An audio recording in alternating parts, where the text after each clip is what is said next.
perlu saya sampaikan ke Ketua DPRD dan juga Ketua Balegda bahwa Komisi B sebenarnya sudah beberapa kali menerima audiensi dari berbagai asosiasi transportasi yang secara spesifik temanya adalah masalah usia permajaan kendaraan, ditambah juga dengan masalah-masalah lain seputar transportasi dari mulai fasilitas kir dan juga yang lain-lainnya. Nanti silakan Pak Tarigan paparannya. Kita juga berkenan untuk menyampaikan ke Balegda barangkali karena audiensinya ini sudah banyak dan beberapa kali, bahkan dari KWK kemarin juga sampai sudah hampir putus asa. Dia bilang yang belum saya mengadu ini tinggal ke malaikat Pak, katanya begitu. Mudah-mudahan nanti tindak lanjutnya dengan revisi Perda ini bisa ditindaklanjuti, karena besok juga Komisi B dan Komisi A juga bersama-sama ya Pak Ketua Dewan akan menerima audiensi di DPRD juga hal yang sama. Itu pengantar dari saya. Sebelum nanti Pak Tarigan presentasi, kita beri kesempatan kepada Ketua DPRD dan juga nanti Ketua Balegda untuk memberikan pengantar. Terima kasih. Terima kasih. Assalamualaikum warahmatullahi wabarakatuh. Salam sejahtera kita semua, selamat pagi. Pertama-tama sedikit mengupas Pak, bicara masalah tahun. Ini ada pemilik Kopaja sama ini ya. Ini truk semua ya. Jadi gini Pak, Jakarta ini sebetulnya nggak macet, tapi dibuat macet. Permasalahannya ya, saya mungkin bisa sedikit mengkorek juga ya. Ini tinggal kedisiplinan para supir truk. Dulu zamannya Pak Ali Sadikin itu ada perda. Bagaimana? Ini saya cerita global Pak ya. Saya nggak detail kalau mungkin antara kampung ke developer atau dari Bekasi lari ke Priok atau apa ya. Ini saya bicara global. Memang masuk ke dalam kota tuh nggak bisa, dulu dia ada di aturan, dia bisa operasional kalau nggak salah ya di atas jam 9, selesai jam 6 pagi, jam 10 pagi ya, jam 10 malam sampai jam 6 pagi ya. Kenapa kok kita bicara seperti itu? Karena kalau ini ditumpuk Pak, ini permasalahan terkait ke jembatan-jembatan kayak Tomang gitu Pak, itu kita kalau di belakang dia tuh ngeri-ngeri sedep loh Pak. Ini saya ngeri-ngeri sedep gini loh Pak. Kebutuhan jembatan itu, kekuatan jembatan itu, tonasinya itu jelas. Namanya jalan tol ini, itu kan jalan bebas hambatan ya, bahasanya ya. Tapi sekarang udah nggak bebas hambatan Pak. Naik tol, tetapi pengguna jalan juga tidak disiplin dengan aturan, di mana aparat keamanan, petugas. Sebetulnya kalau ini ditegaskan, saya rasa permasalahan Bapak datang ke sini juga ada masalah. Nah, tadi saya dibisikin oleh Pak Ketua Komisi, permasalahan 10 tahunnya ini kan itu Mas, itu kan banyak yang kredit gitu. Itu langsung saya ini masalahnya gitu. Tapi kalau saya jujur kalau dari ketua komisi itu, pengguna itu kan harus diatur di jalan. Banyak mogok, banyak ngetem sembarangan, ini ganggunya kemana-mana. Harus jalurnya jalur kiri, di aturan di tol kan. Ini lihat kalau di jalan tol, ada di kanan, ada di tengah, ada di kiri. Nah tolong juga ini disosialisasikan ke Bapak kepada anak buah Bapak yang driver Bapak itu, dikasih tahu Pak. Di luar negeri namanya tuh di kiri Pak, atau kanan. Ya karena dia setir kiri, artinya di kanan dia. Tapi kalau kita setir kanan, dia harus ada di kiri. Mau suka nggak suka, kasih kesempatan mereka jalan yang kecil-kecil ini. Tapi ini kan enggak sekarang. Dilebarkan di tol pun atau dilebarkan di jalan umum pun, ini juga diterapkan sama dia sama aturannya sama dia. Nah saya minta kedisiplinan dan nanti koreksi untuk masalah perdanya. Mungkin ada kebetulan di sini ada ketua harian Pak, sebetulnya bukan ketua balik, dan kalau saya ketua umumnya. Di DPR ini ada bahasa begitu sekarang. Jadi ketua harian mungkin nanti akan membahas di baliknya. Ya bagaimana merubah perda ini ya. Kalau bicara masalah Bapak ya usaha ada kredit ya, kita nggak boleh matikan usaha rakyat atau gitu Pak. Tetapi saya sebagai wakil dari Bapak yang ada di DPRD ini juga tolong disiplin Pak sebagai pembelajaran. Kalau sekali mungkin lama-lama imun akhirnya Jakarta nggak bisa menggunakan jalan baik, akhirnya patah kok. Ini kita tinggal dulu nih, mungkin di tol Tomang itu bisa patah karena tonasenya mereka, kekuatan mereka nama jalan tol jalan neng nggak berhenti Pak. Dia nggak siap untuk berhenti kekuatan mobil, apalagi menuju Merak, menuju mana gitu Pak. Nah ini kita minta mencoba Bayu supaya ini jangan sampai terjadi. Mungkin pandangan saya secara teknis, pengguna kebetulan saya juga pembalap nasional Pak. Jadi saya tahu bagaimana dulu zaman Ali Sadikin ini jalan misalkan di Ulu Jami nggak boleh dilewatin, ada tuh tandanya tuh. Kalau sekarang nggak bisa. Yang koordinasi juga kemarin, mudah-mudahan ini menunjukkan bahwa kita memang serius untuk bersama Bapak mencari solusi yang terbaik dari masalah bersama ini. Pak Ahmad Taufik, silakan Pak Warinda. Assalamualaikum warahmatullahi wabarakatuh. Ketua DPRD yang saya hormati, teman-teman para anggota pengurus pimpinan pusat asosiasi pengusaha truk, Pak Gemilang Kaligan, dan saudara kawan-kawan dari Komisi B. Pertama saya mengapresiasi bahwa Bapak datang ke DPRD karena memang ini langkah yang tepat yang Bapak lakukan. Artinya setiap ada problem yang menimpa anggota di Bapak sebagai warga Jakarta, memang harusnya begini, datang dulu ke DPRD, baru step-step berikutnya sampai ke demonstrasi gitu ya. Dulu kan demonstrasi terus nih, kita suruh demonstrasi. Tapi nanti kalau DPRD ini udah nggak Bapak datang, kita nggak terima, baru gitu loh. Tapi ini langkahnya udah tepat. Prinsip ini tadi disampaikan ketua umum tadi, ketua umum DPRD ya, menyampaikan bahwa ada pertimbangan rasional tentang 10 tahun. Pak Ketua Umum tadi udah menyetujui, walaupun belum tertulis, tapi karena sudah diucapkan, maka tanggung jawab ketua harian untuk mewujudkan apa yang diucapkan tadi. Jadi bisa diganti saya.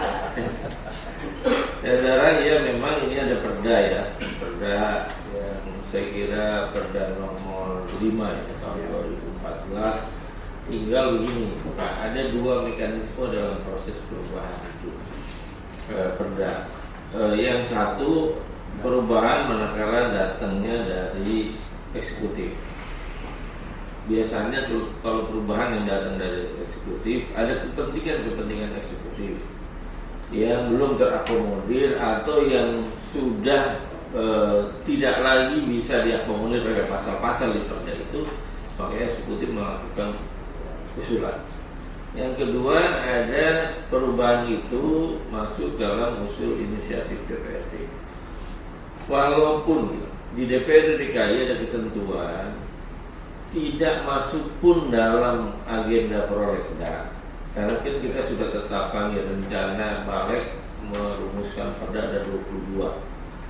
Maka manakala dianggap perlu, bisa memasukkan satu perencanaan perda. Karena itu tolong kami diberikan alasan-alasan yang kuat. Ini jalannya hanya dengan usul inisiatif. Proses inisiatif itu harus dilakukan sesuai dengan mekanisme. Yang pertama, usul itu harus diajukan oleh minimal 15 anggota DPRD. Minimal 15 anggota DPRD mengusulkan untuk melakukan perubahan dengan berbagai reason. Yang kedua, ya, bisa saja nanti di Komisi B tanda tangan semua. Jadi ada 2 kali paripurna prosesnya. Nanti pengusul melampirkan kajian atas perubahan itu, akademik draft dan daftar. Nanti kajian itu diuji oleh, disampaikan pada ketua umum memerintahkan kepada balik yang kebetulan ketua harian juga kita gitu ya. Nanti kami mengkaji, kami sampaikan lagi pada ketua umum, ini udah oke, diparipurnakan. Paripurna pertama adalah minta persetujuan tentang usul inisiatif. Setelah disetujui, Suruh inisiatif, baru kita kasih tahu eksekutif, ini ada perda yang mau kami rubah. Nah, eksekutif nanti mengikuti. Kemudian proses berikutnya sama dengan proses pembentukan perda, ya dibahas segala macam. Yang paling penting memang argumentasinya kepada kita yang rasional. Kenapa mesti lebih 10 tahun?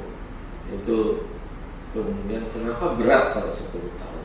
Ya, saya kira itu yang mesti disampaikan. Ini kan baru nih 2014 ya kemarin ada Bu Ida, ada Pak Ketua Umum dulu ini Pak Taufik juga ya. Nah, saya kira begitu mekanismenya. Ya, yang paling penting saya bagi ini mengapresiasi kehadiran Bapak Satrio karena udah langkah tepat nih Pak. Ya biasanya kalau dulu kan kita nggak boleh kalau nggak setuju kita tutup pelabuhan. Jadi mulai kontainer bapak itu kita minta tutup tuh kontainer sejak pelabuhan gitu ya. Nah sekarang nggak, bapak betul kesini dan sini kita diskusikan, kita carikan solusinya.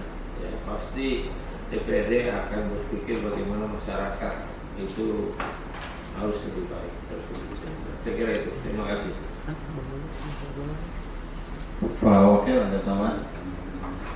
Baik, saya kira kita beri kesempatan secara singkat ya dari Aktrindo, barangkali ada yang disampaikan. Silakan. Assalamualaikum warahmatullahi wabarakatuh. Salam sejahtera dan selamat pagi kepada bapak-bapak semua yang hadir hari ini. Yang kami hormati Bapak Ketua DPRD Pak Prasetyo, kemudian Pak Ketua Balegda Pak Taufik, dan bapak-bapak dari Komisi B dan seluruh peserta yang hadir pada hari ini.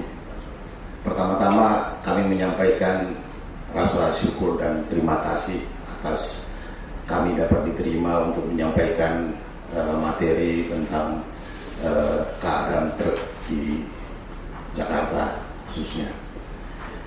Hari ini kami hadir di sini Pak dari pengurus Aktrindo. Sebelah kanan saya perkenalkan dulu, namanya Pak Mustajab. Pak Mustajab ini Ketua DPD Aktrindo DKI.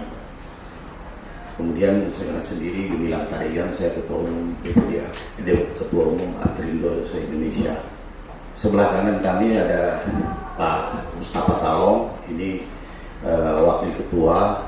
Beliau ini adalah Ketua Aktrindo yang khusus menangani di Pelabuhan Sunda Kelapa. Kemudian sebelah kanannya itu ada Pak Darmawan Witanto, juga pengurus dari DPD Aktrindo. Kemudian Pak Hari juga pengurus di DPD Aktrindo. Lalu di sebelahnya ada Pak Maradang. Pak Maradang ini sekretaris di kita di DPD Aktrindo, dan di sebelahnya ada Pak Bulen.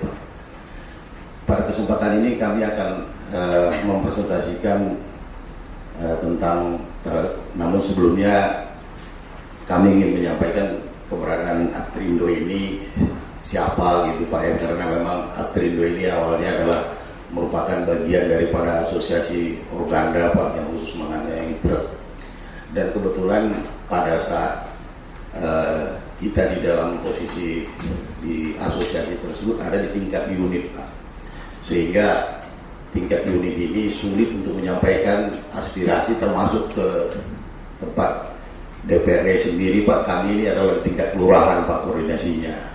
Sementara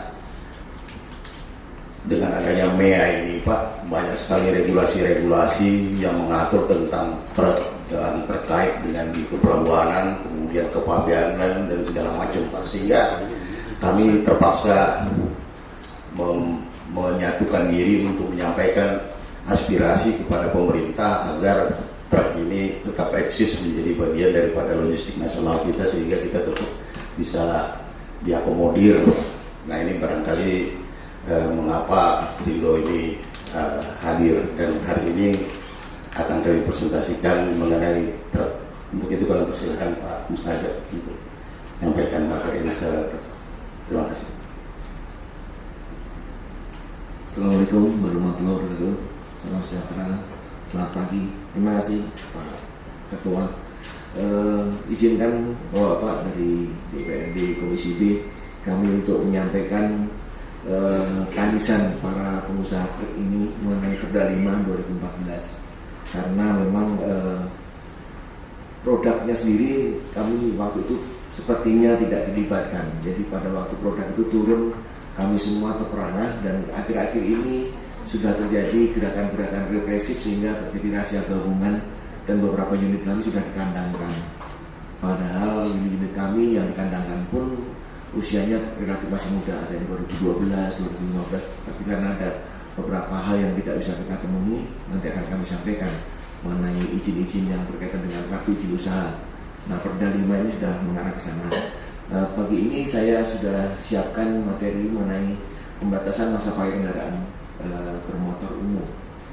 Jadi mungkin yang saya speed up cepat mengenai kondisinya. Perkembangan kondisi yang ada sekarang ini, usia kendaraan kami ini rata-rata mayoritas adalah di atas 10 tahun, Pak. Jadi dari total yang kita punya, data lengkap yang kami punya untuk khususnya angkutan berat peti kemas itu kita ada jumlah kendaraannya ada 16.528 unit dari 725 perusahaan yang tergabung di Aprindo khususnya di Tanjung Priok. Nah, kondisi yang ada sekarang sudah sekitar 9.455 unit itu usianya sudah di atas 10 tahun. Jadi yang 43% itu yang masih layak. Itu pun nanti juga tahapan tahun depan sudah ada yang masuk lagi dalam kategori sekarang sudah 9 tahun masuk juga 10 tahun. Nah, kalau ini dilakukan peremajaan secara total dan terjadi pelarangan secara spontan, itu akan mengganggu rantai pasok distribusi logistik di Indonesia, Pak. Karena Tanjung Priok adalah basis perekonomian besar ada di sana. Nah, ini yang ingin kita perlu sampaikan. Nah, dampaknya sendiri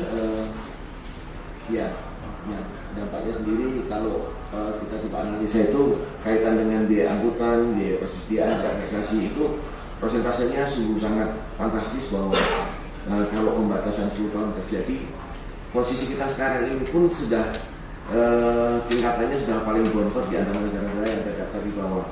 Kita sudah biaya logistiknya paling besar, biayanya 27% dari PDB dibandingkan dengan Amerika. Dengan Vietnam pun kita kalah karena Vietnam cuma 25%, sedangkan kita 27%. Nah, kalau ini terjadi pembatasan, pasti terjadi proses distribusi logistik yang sangat terganggu. Nah, dikaitkan dengan dwelling time, ya, dengan dwelling time, ya. Nah, dengan dwelling time yang sedang digalakkan oleh Pak Jokowi, nah kalau terjadi proses dwelling time yang ditargetkan seperti ini,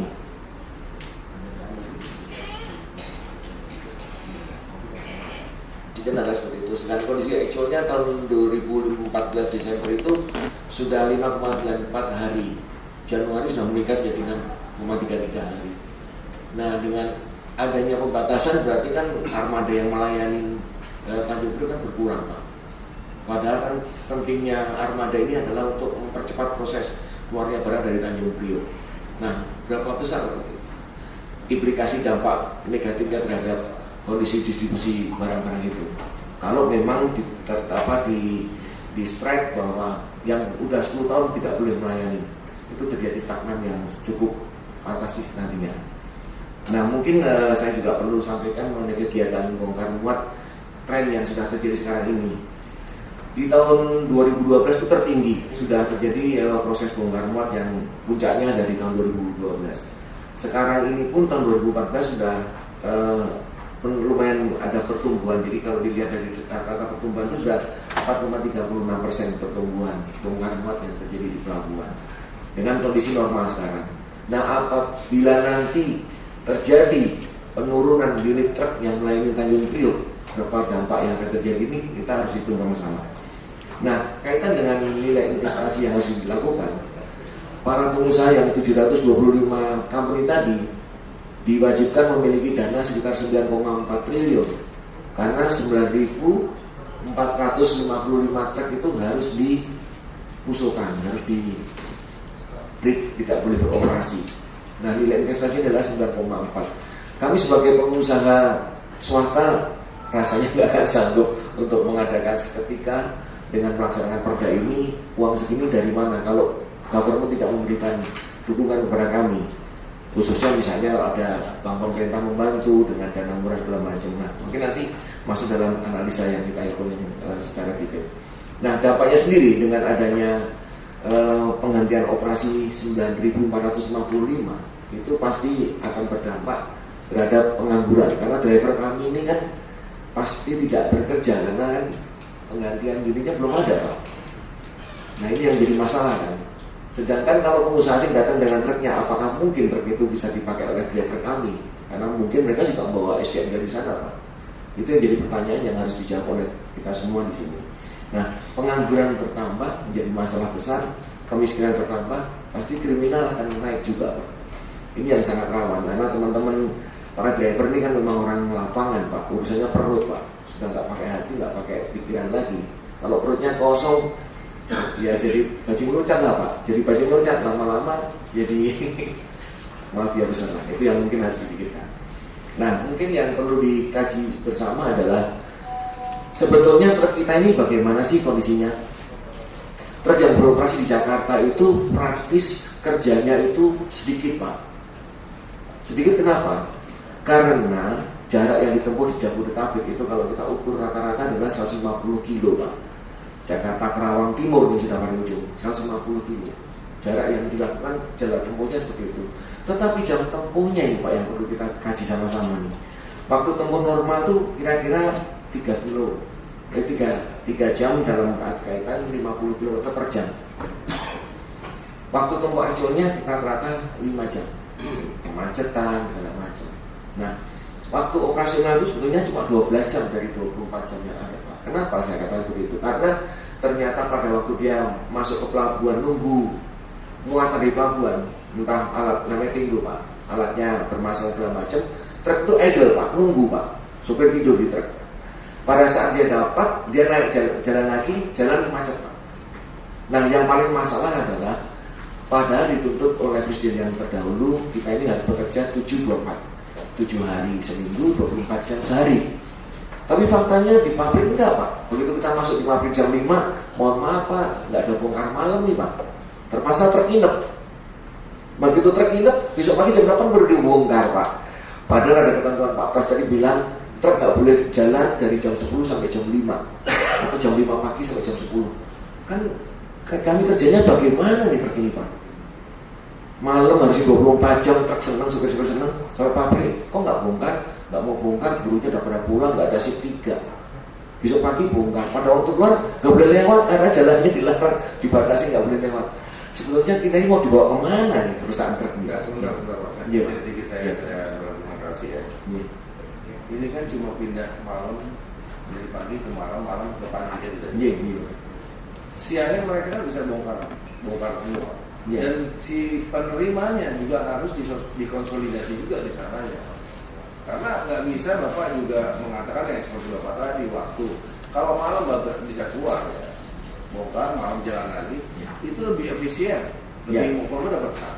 Apa kurang yang mungkin penambahan armada? Seperti contoh soal kita bus malam nih, Pak, dari Jakarta menuju Jawa Tengah misalkan, itu kan nggak boleh keluar yang di atas jam 5 dia baru keluar, pagi diselesaikan. Jadi sebetulnya bukan satu alasan. Kita ambil solusi yang terbaik, semua mendapatkan rezeki, semua bisa mencari rezeki. Nah itu yang kita pikirkan dari sini. Terima kasih Pak Pras.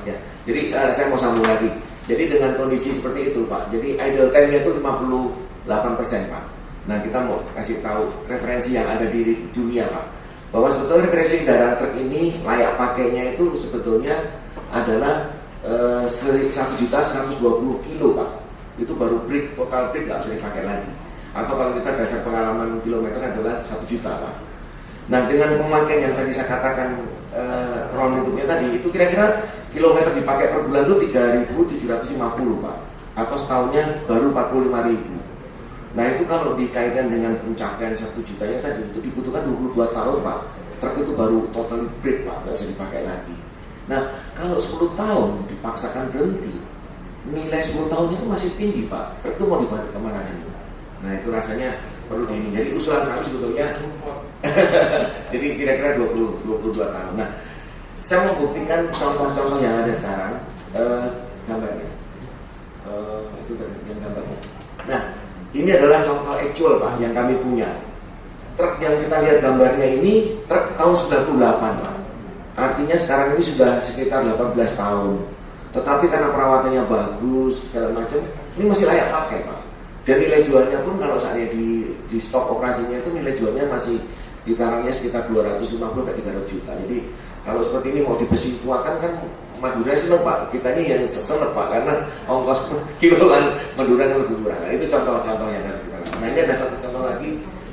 Ini sama nih Pak, tahun 98 jadi 18 tahun, tetapi kondisinya prima karena maintenance servisnya bagus Pak. Itu yang saya coba sampaikan kepada Dewan yang terhormat kali ini. Terus ada,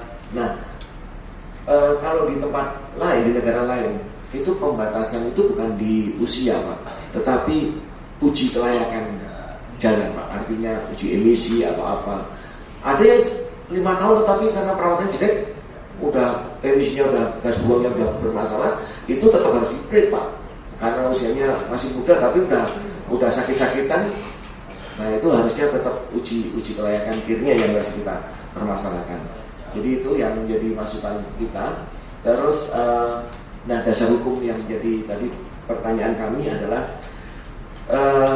pasal 51 bab 2 Pak, mengenai mobil barang paling lama 10 tahun. Kami tidak permasalahkan mobil penumpang. Kenapa? Karena domainnya kami adalah angkutan barang, sedangkan penumpang domain di organda. Dan kalau penumpang itu kan ada segi estetikanya, ada segi manusiawinya. Maksudnya naik taksi karatan, ya gitu kan nggak boleh. Tapi kalau barang ini kan sebetulnya kan yang dibawa cuma barang, tetapi yang dimaksud Bapak tadi harus sehat, tidak boleh mogok, tidak boleh polusi. Setuju Pak? Jadi iya, setuju Pak, itu juga gede banget Pak, nggak usah nyerempet aja sudah masalah itu Pak. Jadi rasanya itu yang perlu di pasal 51. Terus dikaitkan dengan pasal 52 Pak. Perda ini kan sebetulnya baru Abdul kalau ada pergubnya Pak. Nah, kami sebenarnya nunggu pergub nih Pak, tapi pergub belum keluar, mobil kami sudah dikandangin Pak. Kan pusing kita, pisung 7 keliling sekarang ini Pak.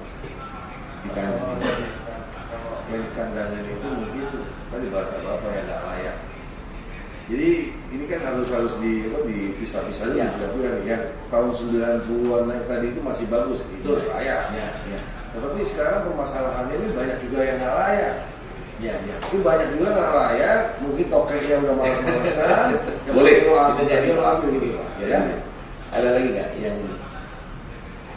Nah, kita soalnya menangkap tentang ini Pak, undang-undang. Ada undang-undang nomor 22 tahun 2009 pasal 48 itu sebetulnya tadi sudah katakan yang dikaitkan dengan setiap kendaraan bermotor yang beroperasi di jalan itu harus memenuhi persyaratan teknis dan layak jalan Pak. Itu undang-undangnya yang mengatur. Tetapi Perda 5 menyatakan ditetapkan pembatasan masa pakai kendaraan bermotor umum. Nah, ini kan saya melihat kok tidak sinkron Pak. Yang mau dipegang Undang-Undang 22 atau Perda 5 2014 ini Pak, tentang pembatasan usia tadi Pak. Satunya kelayakan, satunya pembatasan usia. Ada 2 opsi. Opsi pertama adalah kelayakan kendaraan angkutan barang atau truk ditinjau bukan dari usia kendaraan, akan tetapi dikaji melalui proses uji kelayakan fisik sesuai dengan Undang-Undang nomor 22 tahun 2009 pasal 48. Opsi kedua Pak, kalau menggunakan pembatasan kendaraan usia berdasarkan usia kendaraan, maka usia maksimum sampai dengan 20 tahun Pak. Dalam peremajaan kendaraan bermotor umum tersebut diharapkan satu, pembebasan biaya balik nama, sistem pendanaan yang murah, misalnya bunga murah, mungkin ada tenor yang panjang dibantu dengan bank DKI atau apa segala macam. Unit yang lebih dari 20 tahun dijadikan bagian daripada uang muka Pak. Pembelian unit baru berdasarkan nilai jual kendaraan bermotor atau NJKB. Pembebasan biaya masuk, PPh dan PPN. Seperti itu Pak harapan kami, sehingga kami sebagai pengusaha-pengusaha dalam negeri ini dibantu sepenuhnya oleh pemerintah. Kalau enggak, kami nggak akan mampu bersaing dengan perusahaan-perusahaan asing yang ATPN-nya ada di mereka, modalnya tinggal kedip. Hari ini mereka bisa beli ribuan truk datang di Jakarta Pak. Terima kasih. Selamat pagi Pak. Terima kasih Pak Mustajab. Mungkin saya akan saringkan sedikit Pak ya, kenapa kita meminta supaya Perda 5 tahun 2014 ini supaya ditinjau kembali. Pertama, memang karena utilitas truk di Indonesia ini sangat rendah. Tadi sudah kita lihat dari putarannya itu kilometer hours-nya itu sangat pendek. Jadi karena memang kita terhambat di pelabuhan bongkar muatnya lama, di jalan lama, kemudian di pabrik juga lama. Akhirnya produktivitas kita itu hampir, kalau kita lihat rata-rata di Jakarta Pak, biasanya kan kalau satu hari mestinya dapat Pak ya. Tapi kita hanya bisa dapat 14 rit sampai 15 rit satu bulan. Karena kami di sini memiliki hambatan juga tentang arus dokumen kepabeanan yang harus kita sinkronkan dengan arus kendaraan kita Pak. Jadi memang utilitasnya sangat rendah, sehingga umurnya tidak bisa kita semakan dengan angkutan penumpang yang memang mereka jalannya produktivitasnya sangat tinggi gitu Pak. Kemudian yang kedua, bahwa truk ini sebenarnya kalau di luar negeri tadi sudah disampaikan Pak, bukan artinya usia tinggi itu tidak haram Pak. Kalau kami punya data sebetulnya di beberapa negara di Eropa, kemudian juga di Australia Pak, itu mereka usia yang 20 tahun itu masih banyak Pak. Jadi memang di negara luar juga truk ini masih banyak yang usia tua. Ketiga, bahwa truk ini sebetulnya belum diproduksi di dalam negeri Pak. Artinya walaupun ada produksi di dalam negeri itu hanya sifatnya assembling Pak. Jadi semua itu barang adalah barang impor. Lalu kemudian keempat Pak, mungkin juga saya lihat memang di pasal Perda itu sudah mempertimbangkan tentang emisi gas buang Pak. Ini memang juga kita perlukan sekali ada permajaan. Mengapa kita usulkan sebetulnya ada pembatasan, tetapi pembatasan yang logis gitu Pak. Karena ketika sekarang ini dengan adanya MEA, karena kami juga merupakan anggota dari ASEAN Federation Truck. Jadi sekarang ini dengan adanya MEA ini, kalau di ASEAN, kalau di Trans Asia itu Pak, bahwa mulai dari Laos itu sampai ke Singapura Pak, dan itu sudah mulai melintas Pak, sudah melintas. Karena kita di daerah kepulauan ini memang tidak tersentuh. Yang ada sekarang hanya masalah dari Kalimantan menuju ke Brunei Darussalam, itu yang ada lintas truk ini Pak. Tetapi waktu kita meeting di Thailand, mereka sudah mulai bertanya Pak, kalau saya kirim barang dari Thailand atau dari Malaysia, apakah perlu saya dari Port Klang menuju Tanjung Priok untuk menuju ke Sumatera Riau gitu. Karena mereka bisa pintas dengan Selat Malaka ini bisa setengah jam nyebrang nyampe Pak. Jadi memang kalau kita lihat di rencana RPJM-nya pemerintah bahwa mengenai Trans Sumatera itu akan dikaitkan dengan Trans Asia. Jadi memang nanti akan nyambung gitu. Jadi juga memang kita perlu armada yang baru. Untuk itu mungkin karena di ASEAN atau di negara lain itu isunya adalah masalah emisi gas buang Pak. Jadi kalau emisi gas buang ini merupakan barrier di negara lain Pak, seperti Laos ribut dengan Thailand itu karena truk Thailand nggak bisa, truk Laos nggak bisa masuk ke Thailand karena dia bilang saya sudah Euro 4, kamu masih Euro 2 gitu. Nah sekarang di Perda ini ada Euro 3. Sebaiknya memang usulan itu juga dikaitkan dengan itu supaya pemerintah dalam membuat kebijakan terhadap pengadaan mobil yang bergas itu mempunyai keringanan yang khusus gitu Pak, supaya kita juga nantinya bisa ikut di dalam permainan di ASEAN ini. Barangkali itu tambahan dari saya Pak. Terima kasih. Ketua Komisi, saya boleh tanya langsung ya. Pak, Bapak tolong kasih ke kita hitungan pembelian dengan kredit 10 tahun, 15 tahun, supaya ini jadi bagian alasan dan nanti masuk. Karena gini, saya juga nanti minta Komisi B untuk mengundang ke Dinas Perhubungan karena ada kaitan ya, sehingga kita bisa dorong lewat dia melakukan perubahan ya, atau kalau dia nggak mau ya bisa berinisiatif, karena kalau ini menjadi keluhan besar kan, ini kan menjadi keluhan besar. Tadi vision pertamanya bahwa ketika ngomong kelayakan ya jangan ngomong usia, ngomong kepatutan gitu ya, uji emisi dan segala macam gitu. Tapi juga kita nggak boleh loss, harus ada gitu.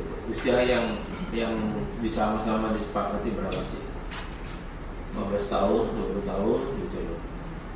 Kan juga nggak mungkin lah kalau usianya udah 20 tahun terus walau sebaik-baiknya perawatan dia akan aus kan gitu. Nah ini juga harus ada. Jadi kita menyampaikan alasan-alasan itu cukup rasional nantinya. Pandangannya dari sudut ekonomi, pandangannya dari sudut kelayakan, layak jalan gitu ya. Pandangannya dari sudut bagaimana proses pengadaannya dengan kredit gitu ya. Kredit kira-kira 10 tahun beres enggak? Kalau nggak beres berapa tahun nih gitu? Kan kita kredit bukan mau membebani diri kita, tapi kredit itu kan sebetulnya untuk meringankan diri kita, tinggal bagaimana cara menghitung. Ini semua nanti kita jadikan alasan untuk melakukan perubahan. Kenapa? Karena perda ini kan baru nih.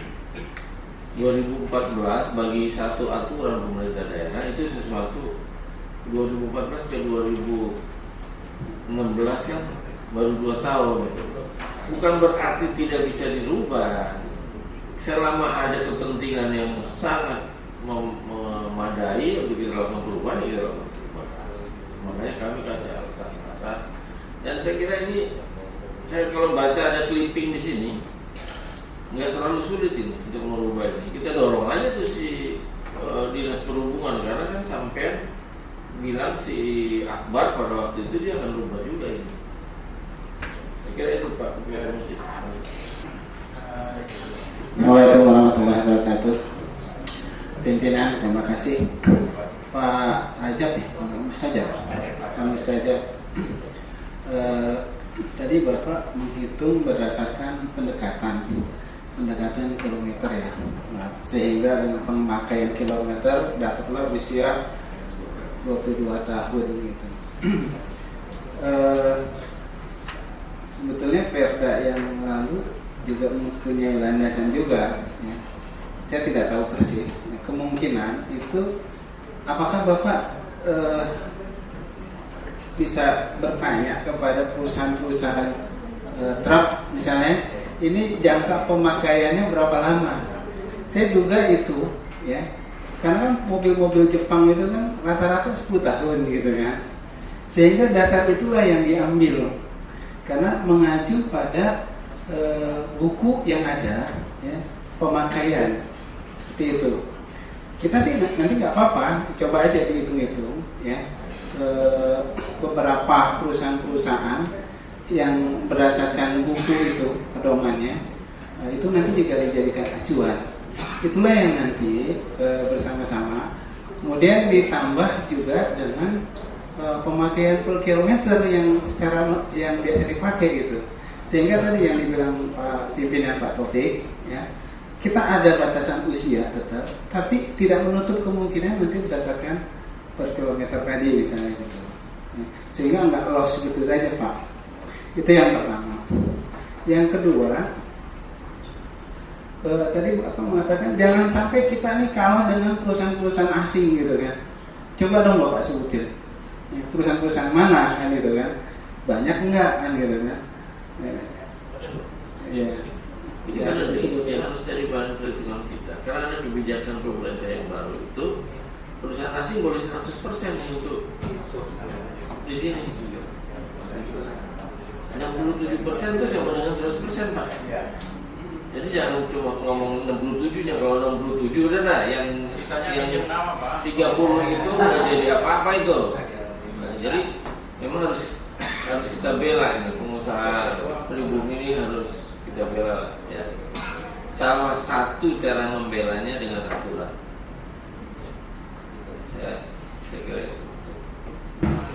Ya, saya melihat memang untuk pertama dengan adanya surat edaran dari BPTSP ini yang tidak mempunyai payung hukum, kemarin memang kita sudah dibahas di Komisi C bahwa BID sengaja diundang BPTSP dengan biro hukum. Nah, di Komisi C ternyata ini badan yang baru terbentuk BPTSP ini kacamata kuda. Dilihat pasalnya 51 toh dibikin surat edaran tanpa koordinasi dengan biro hukum. Pokoknya lihat gini, dan ini diedarkan di 5 wilayah. Kan terasa kita semua kan. Kalau di 5 wilayah petugasnya bahasanya sederhana. Bapak ujukan, Pak saya petugas. Ini dari atasan surat edaran sudah ada. Itu intinya. Jadi kita gelisah semua.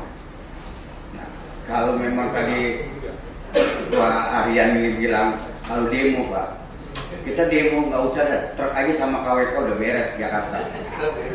Itu macet total udah ruginya satu hari aja udah ratusan miliar. Yakin saya.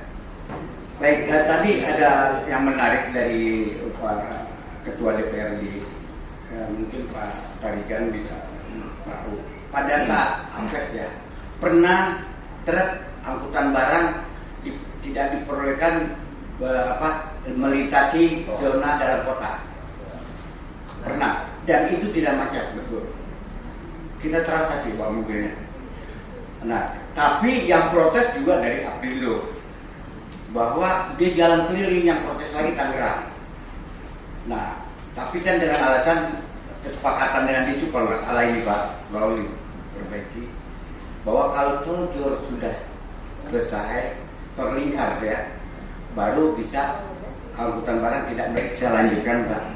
Jadi dengan kehadiran audiensi dari Aprindo ini memperkuat kita khususnya di bagian angkutan orang maupun barang, bahwa mari kita bersatu dan kita juga ada kepentingan untuk melayani hajat orang banyak.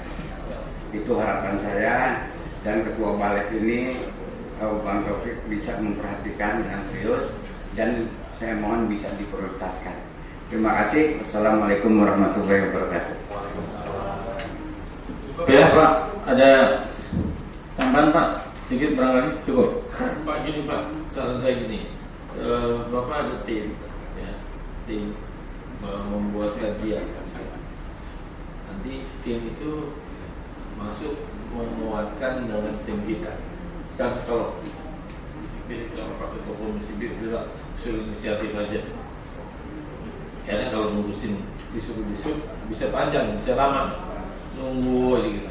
Suruh inisiatif kan Komisi B 22 orang, 12 orang, ada anggota balik juga Komisi B, itu kan tinggal tanda tangan aja. Ya, tim Bapak nanti gabung dengan tim balik, Bapak kasih buding kita kajian kerja. Itu lebih jelas. Baik Pak Taufik, kami coba tanggapi dulu dari Komisi B Pak. Pertama, kalau kita lihat spesifikasi truk itu tidak ada umurnya Pak. Tidak pernah disebutkan umurnya berapa di spesifikasi. Kalau kita tanya juga distributor atau pabrikan Pak, mereka tidak pernah membuat umur, dan kita minta pun dari mereka tidak pernah mau kasih Pak. Itu pertama. Jadi pendekatan yang kita lakukan adalah pendekatan kilometer tadi Pak, pendekatan kilometer berdasarkan pengalaman, ya laik jalan, itu kira-kira Pak. Jadi memang untuk menentukan umur ini ya tadi seperti yang sudah diarahkan, memang banyak aspek yang harus kita lihat, aspek ekonomis maupun aspek teknis gitu Pak. Nanti barangkali usulan dari Pak Taufik untuk membentuk tim ini, kami siap Pak untuk membuat tim untuk membahas ini supaya lebih konkret gitu Pak. Kedua, masalah yang disampaikan oleh rekan kami Pak Taufik ini Pak, mengenai yang disampaikan oleh BTSP itu mempunyai dampak yang cukup luas Pak, karena ada dari BTSP itu kan menyarankan kita menyampaikan untuk perpanjangan kartu izin usaha harus memiliki SIPA. SIPA itu juga diatur dalam Perda 5 ini Pak, bahwa harus ada surat izin untuk usaha angkutan. Ya, harus berbadan hukum, ditambah lagi memiliki garasi yang mempunyai undang-undang gangguan, gitu Pak. Seperti kita ketahui bahwa Jakarta Utara lahannya yang memang sekarang sempit dan tidak ada tata ruang yang peruntukannya untuk garasi truk. Akibatnya truk-truk yang memang sudah ada garasinya, karena peruntukannya bukan untuk usaha, karena di sana banyak yang peruntukannya untuk perumahan, sehingga kami tidak bisa memiliki tanah yang mendapatkan undang-undang gangguan. Akibatnya maka kita tidak bisa memperpanjang namanya kartu izin usaha. Nah, ketika Dinas Perhubungan melakukan penertiban Pak, bukan truk yang mempunyai usia di atas 10 tahun saja yang dikandangin Pak. Sekarang truk-truk yang tidak mempunyai kartu izin usaha, terlepas dia umurnya 10 tahun atau 5 tahun Pak, kandang semua Pak. Ini menjadi suatu persoalan baru lagi di kita tentang hal ini. Barangkali itu Pak. Saya minta ya, lewat Komisi B nih, coba dipanggil Biro Hukum, kuat nggak nih surat edaran? Apa kata Biro? Jadi kemarin hasil audensi kita angkutan umum orang plus organda, Biro Hukum juga tidak dikoordinasikan yang tadi saya sampaikan dengan PTSP. Mereka membuat sendiri. Ini kan saya bilang kacamata kuda. Harusnya memang orang baru semua tidak mengerti gerakan ini. Tapi setuju Biro Hukum bahwa itu akan segera dicabut.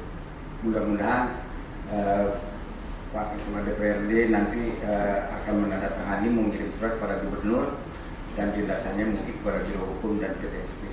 Harus segera dicabut. Ini Pak, ini mekanisme yang paling cepat begini. Komisi B mengusulkan supaya DPRD membuat surat untuk Pemda mencabut ini. Nanti kan dibuatin draftnya di para penandatangan ketua. Lebih cepat itu loh. Ya, jangan mengganggu di lapangan lah. Dan tadi contoh ya Pak, mohon maaf. Dia yang di atas 10 tahun, khusus truk aja sudah 9.000 lebih. Itu yang di atas 10 tahun. Angkutan umum orang, KWK saja dari 6.238, yang usia di atas 10 tahun 4.805. Bayangkan itu baru KWK. Dikerolet hampir 80% di atas 10 tahun. Iya, jadi tambahkan sedikit lagi Pak. Konsekuensinya terhadap ini Pak, sebetulnya Pemda DKI juga tidak konsisten Pak. Kalau memang mereka tidak mengatakan bahwa usia itu menjadi satu patokan, jangan dikir Pak. Ini kan dia mendua Pak, kira dilayani Pak. Iya, jadi mendua. Akibatnya Pak, sekarang truk ini udah ribuan pindah ke Banten dan ke Bekasi Pak, karena memang mereka di sana tidak mempersoalkan itu. Barangkali itu Pak, tambahan masih. Baik, Bapak Ibu sekalian, Pak Ketua Balinda dan Pak Wakil Komisi B, Pak Sekretaris dan Pak Delegat dan teman-teman. Terima kasih atas semua yang telah hadir. Jadi pertama, Komisi B akan menindaklanjuti rapat hari ini dengan memperluas para pihak ya Pak, tidak hanya Aprindo saja yang berkepentingan terhadap revisi Perda ini, termasuk asosiasi transportasi lain ya, yang besok diantaranya akan audiensi juga.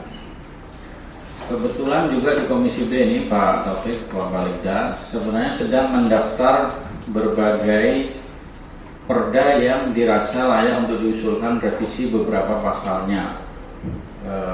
Dan ini kemarin di beberapa waktu lalu dari Kadin DKI misalnya juga sudah membuat usulan daftar revisi-revisi perda. Nah, saya pikir ini nanti bisa kita jadikan prioritas. Yang kedua mengenai tim tadi ya Pak ya, nanti LO-nya silakan siapa ditunjuk untuk komunikasi dengan kita seperti apa teknisnya, untuk terus menerus kita pantau ini seperti apa. Sebab kalau saya perhatikan dari berbagai audiensi yang lalu, PTSP dan Dishub ini dominasinya itu penertiban dan penegakan saja. Jadi kalau disuruh diajak bicara ya pokoknya dia akan lempar ke PTSP dan seterusnya ya. Jadi saya pikir ini banyak hal yang perlu kita diskusikan bersama, dan karena Ketua Balikda juga sudah memberikan ruang yang luas pada hari ini, mohon Bapak juga secara aktif Pak komunikasi dengan kita, karena semalam kabarnya hari ini batal Pak. Jadi kami juga tadinya serius nggak sih ini Bapak kan, sampai tadi pagi saya cek lagi jadi nggak, ternyata jadi juga ya Pak kan. Kalau enggak ya kita rapat yang lain. Saya kira itu, terima kasih atas waktunya dan kita akhiri. Assalamualaikum warahmatullahi wabarakatuh.